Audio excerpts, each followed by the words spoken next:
ಸಮಾಜದ ಹಿತಚಿಂತನೆ ಯಾರಲ್ಲಿರುತ್ತೋ ಅವರ ಉಸಿರು ನಿಂತರೂ ಅವರ ಹೆಸರು ಅಜರಾಮರವಾಗಿರುತ್ತದೆ ಎಂದು ಬಿಜೆಪಿ ಮುಖಂಡರಾದ ಎನ್ ರಘುಮೂರ್ತಿ ಹೇಳಿದರು.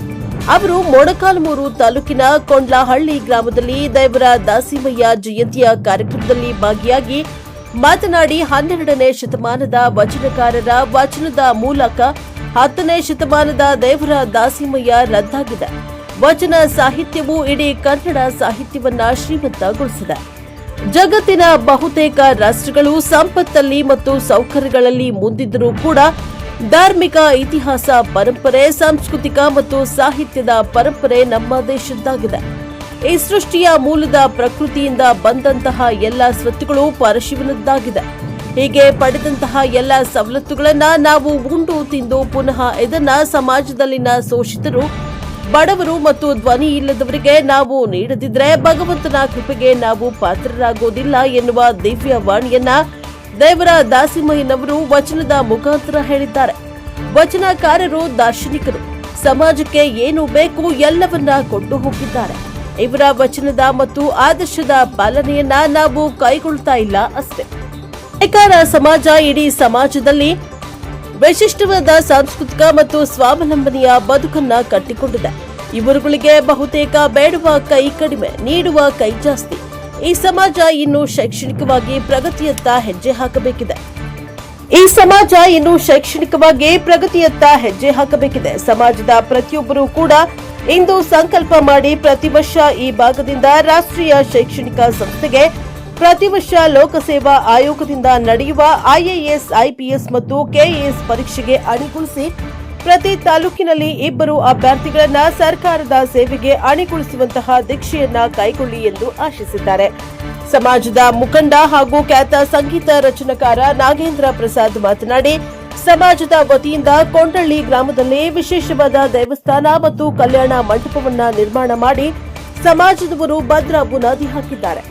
ಇದರ ಜೊತೆಗೆ ಹೆಚ್ಚು ಶೈಕ್ಷಣಿಕವಾಗಿ ಮಕ್ಕಳನ್ನ ಅಣಿಗೊಳಿಸಬೇಕೆಂದು ಸಲಹೆ ನೀಡಿದ್ರು. ಶ್ರೀಮತಿ ಸ್ವಪ್ನ ದೀಕ್ಷಿತ್, ಅಪ್ಪಳ್ಳಿ ಮಾಸ್ಟ್ರು ಮಂಜುನಾಥ್ ಮುಂತಾದವರು ಸಮಾರಂಭದಲ್ಲಿ ಪಾಲ್ಗೊಂಡಿದ್ದರು. Bureau report NKS TV4 Chitradurga.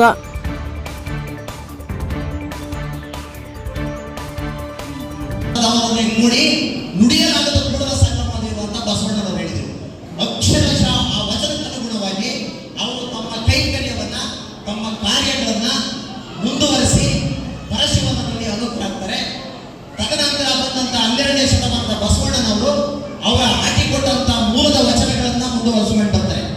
ಇವತ್ತು ಕನ್ನಡ ಸಾಹಿತ್ಯದಲ್ಲಿ ವಚನ ಸಾಹಿತ್ಯ ಮೇರು ಪರ್ವತ ಇದ್ದಂಗೆ ದಾಸ ಸಾಹಿತ್ಯ, ವಚನ ಸಾಹಿತ್ಯ, ಶರಣ ಸಾಹಿತ್ಯ ಇವೆಲ್ಲವೂ ಕೂಡ ಕನ್ನಡದ ಇತಿಹಾಸದ ಪರಂಪರೆಗೆ ಮೂಲಾಧಾರಗಳು. ದೇವರ ದಾಸಿಮಯ್ಯನವರ ಆದರ್ಶಗಳು, ದೇವರ ದಾಸಿಮಯ್ಯನವರ ತತ್ವಗಳು ಇವೆಲ್ಲವೂ ಕೂಡ ಇನ್ನೂ 1000 ವರ್ಷ ಪ್ರಸ್ತುತವಾಗಿರ್ತವೆ. ಆದರೆ ದೇವರ ದಾಸಿಮಯ್ಯರು 10ನೇ ಶತಮಾನದಲ್ಲಿ ಹುಟ್ಟಿ ಶಿವನಲ್ಲಿ ಅನುರಕ್ತರಾಗಿ ವಚನಗಳನ್ನು ಬರೆದು ಸಮಾಜಕ್ಕೆ ದಾರಿದೀಪವಾದರು. ಆದರೆ ಈ ಸಮಾಜ ಒಳಗೊಂಡಂತೆ ಬೇರೆ ಎಲ್ಲ ಸಮಾಜವನ್ನು ಕೂಡ ಹೋಗ್ತಿದ್ದೀವಿ. ದೇವರ ದಾಸಿಮಯ್ಯನ ಆದರ್ಶಗಳನ್ನ, ದೇವರ ದಾಸಿಮಯ್ಯನ ತತ್ವಗಳನ್ನ ನಾವೆಲ್ಲರೂ ಪಾಲಿಸ್ತಿದೀವ? ಇವತ್ತು ಬರ್ತೀವಿ, ಇವತ್ತೇನಾಗ್ತದೆ ಸಮಾಜದಲ್ಲಿ ಈ ಜಯಂತಿಗಳೆಲ್ಲ ಮಾಡ್ತೀವಿ. ಈ ಜಯಂತಿಗಳು ಅವರು ಸಮಾಜಕ್ಕೆ ಮಾತ್ರ ಸೀಮಿತ ಆಗಿದ್ದಾರೆ.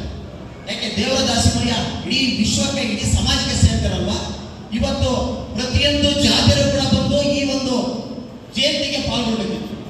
ವಾಲ್ಮೀಕಿ ಜಯಂತಿ ಮಾಡಿದ್ರೆ ಬರೀ ನಾಯಕರು ಬರೋದು, ಬಸವೇಶ್ವರ ಜಯಂತಿ ಮಾಡಿದ್ರೆ ಬರೀ ಲಿಂಗಾಯತರು ಬರೋದು, ಅಂಬೇಡ್ಕರ್ ಜಯಂತಿ ಮಾಡಿದ್ರೆ ಬರೀ ಪರಿಶಿಷ್ಟರು ಬರೋದು.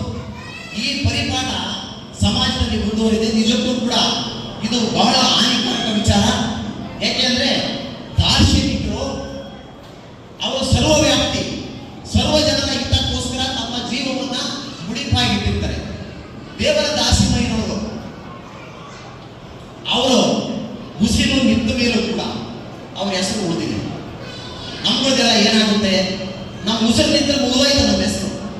ಯಾರು ಬೇರೆಯವರ ಹಿತಕ್ಕೆ, ಸಮಾಜಕ್ಕೋಸ್ಕರ ಅವರ ಜೀವಿತ ಅವಧಿಯಲ್ಲಿ ಬದುಕಿರ್ತಾರೆ, ಅವರು ಸತ್ತ ಮೇಲೂ ಕೂಡ ಬದುಕಿರ್ತಾರೆ.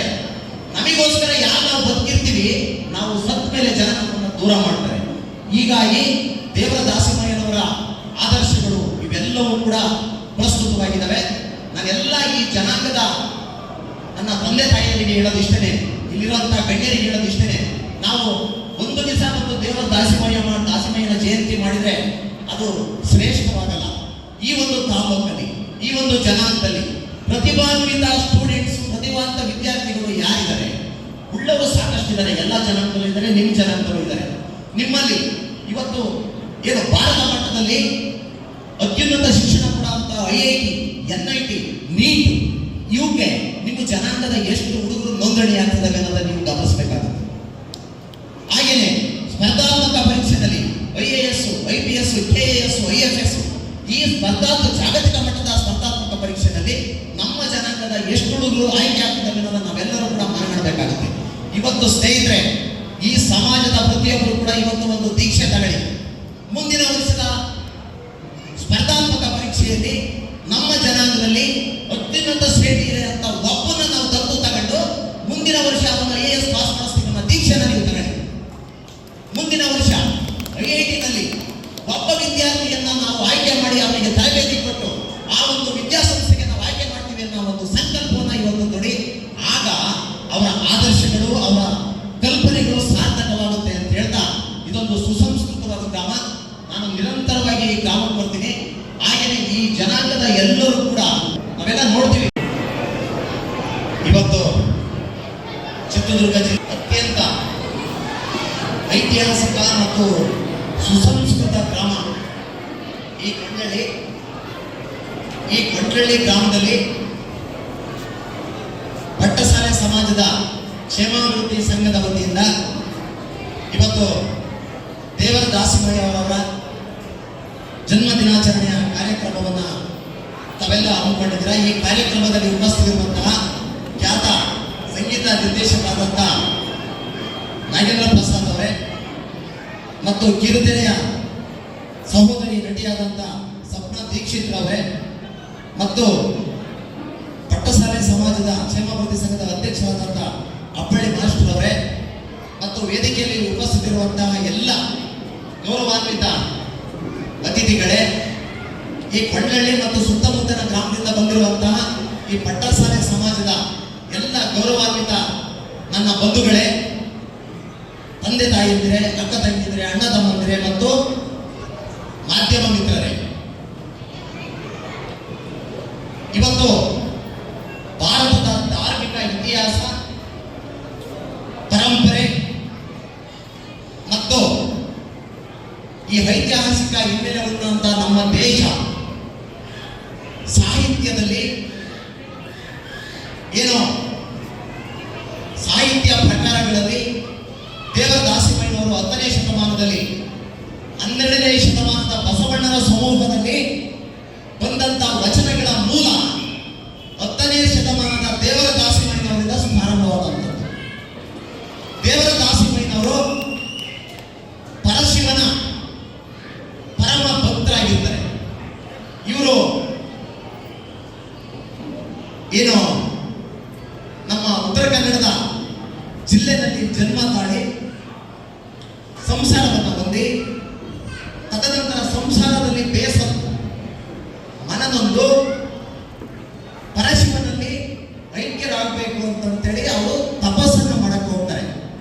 ತಪಸ್ಸನ್ನು ಸುದೀರ್ಘವಾದ ತಪಸ್ಸನ್ನು ಮಾಡಿದ ನಂತರ ಪರಶಿವನು ಪ್ರತ್ಯಕ್ಷ ಆಗ್ತಾನೆ. ನನಗೆ ಮೋಕ್ಷ ಕೊಡು ಪರಮಾತ್ಮ ಅಂತ ಪರಶಿವನಲ್ಲಿ ಕೇಳ್ತಾರೆ ದೇವರ ದಾಸಿಮಯ್ಯರು. ಪರಶಿವ ಹೇಳ್ತಾರೆ ದೇವರ ದಾಸಿಮಯ್ಯನವರಿಗೆ, ನೀವು ಸಂಸಾರದಲ್ಲಿ ಪಾರಮಾರ್ಥವನ್ನ ಕಾಣಬೇಕು. ಇವತ್ತು ದೇವತೆಗಳು ಸಾರ್ವಜನಿಕರು ಉಡಕ ಬಟ್ಟೆ ಇಲ್ಲದೆ ಹಲವಾರು ಜನ ಇದ್ದಾರೆ. ಅವರ ಮಾನವನ್ನ ಕಾಪಾಡ ದೀಕ್ಷೆಯನ್ನ ನೀವು ಮುಂದಿನ ದಿನಗಳಲ್ಲಿ ತಗೋಬೇಕಾಗುತ್ತೆ ಅಂತ ದೇವರ ದಾಸಿಮಯ್ಯಗೆ ಪರಶಿವ ಆಜ್ಞೆ ಮಾಡ್ತಾರೆ. ತದನಂತರ ಪರಶಿವನಲ್ಲಿ ಅನುರಕ್ತರಾಗಿ ದೇವರ ದಾಸಿಮಯ್ಯವರು ಸಮಾಜಕ್ಕೆ ತಮ್ಮನ್ನೇ ತಾವು ಸಮರ್ಪಣೆ ಮಾಡ್ತಾರೆ. ದೇವರ ದಾಸಿಮಯ್ಯನವರು ಒಂದು ಮಾತು ಹೇಳ್ತಾರೆ, ಸ್ನೇಹಿತರೆ, ಇವತ್ತು ನಾವು ನೀವೆಲ್ಲ ಅರ್ಥ ಮಾಡ್ಕೋಬೇಕಾಗುತ್ತೆ. ಈ ಸೃಷ್ಟಿನಲ್ಲಿ, ಈ ಪ್ರಕೃತಿನಲ್ಲಿ